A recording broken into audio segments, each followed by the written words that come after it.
most importantly, I have not been in Tripura. I was undergoing a lot of my personal treatment, and there are a lot of developments which have taken place, and I think we need to address this to the party.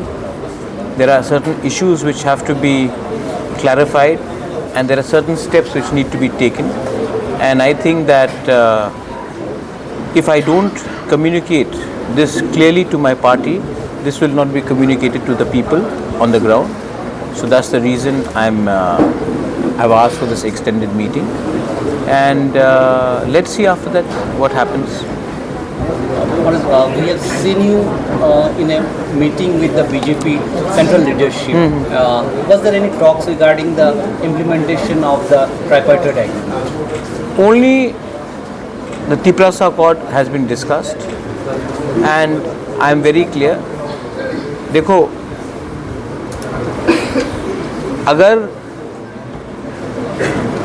मैं अपने MDC, MLA और कुछ leaders के लिए कुछ मांगूंगा और अपने लोगों के लिए कुछ नहीं मांगूंगा जिसने हमें इस पोजीशन में लाया है, देन मेरा नाम, मुझे बुबागरा अपने आप को बोलने का कोई अधिकार नहीं है.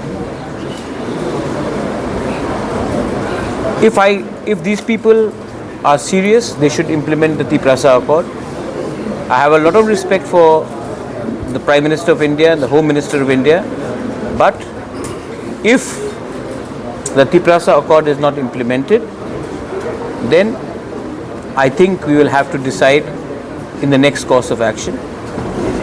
It's already 2.5 years. No. The point is, we all know what happened in TTADC election. मेरे पार्टी को किसने तोड़ने का कोशिश किया, किसने तिपरा मोथा को तोड़ा, किसके MLAs मेरे खिलाफ गए, MDCs को लेने का कोशिश किया गया, 2-3 चले भी गए. तो कौन ने किया ये, हमको मालूम नहीं है. मैं जानता नहीं हूँ कि मेरे ऊपर कितना पर्सनल अटैक किया गया, लेकिन वो सब मैं भूलने के लिए तैयार हूँ अगर आप हमारे तिपरासा लोगों को तिपरासा अकॉर्ड में अपना कॉन्स्टिट्यूशनल राइट्स दे.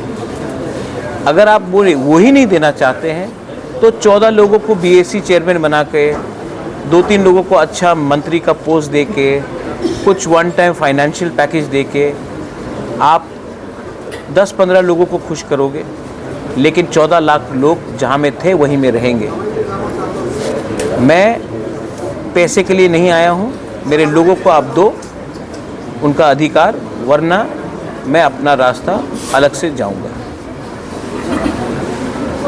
इस रथ यात्रा के पावन अवसर पर स्वर्ण कमल ज्वेलर्स लेकर आया है स्वर्ण वर्षा. 1 जुलाई से 25 जुलाई तक अपना पुराना गोल्ड उसकी प्योरिटी के हिसाब से कंप्लीट वैल्यू पर एक्सचेंज कीजिए. पाइए गोल्ड ज्वेलरी के मेकिंग चार्ज पर 30% ऑफ और डायमंड ज्वेलरी के मेकिंग चार्ज पर 100% ऑफ. हर परचेज पर अश्योर्ड गिफ्ट्स भी, और सिर्फ बिल अमाउंट का 25% पे करके अपना गोल्ड रेट आज ही बुक कीजिए. तो इस रथ यात्रा खुशियों के साथ बचतों की भी हो. स्वर्ण वर्षा, स्वर्ण कमल ज्वेलर्स, विश्वास, गुणवत्ता और बेहतरीन डिजाइन का नाम. Terms and conditions apply.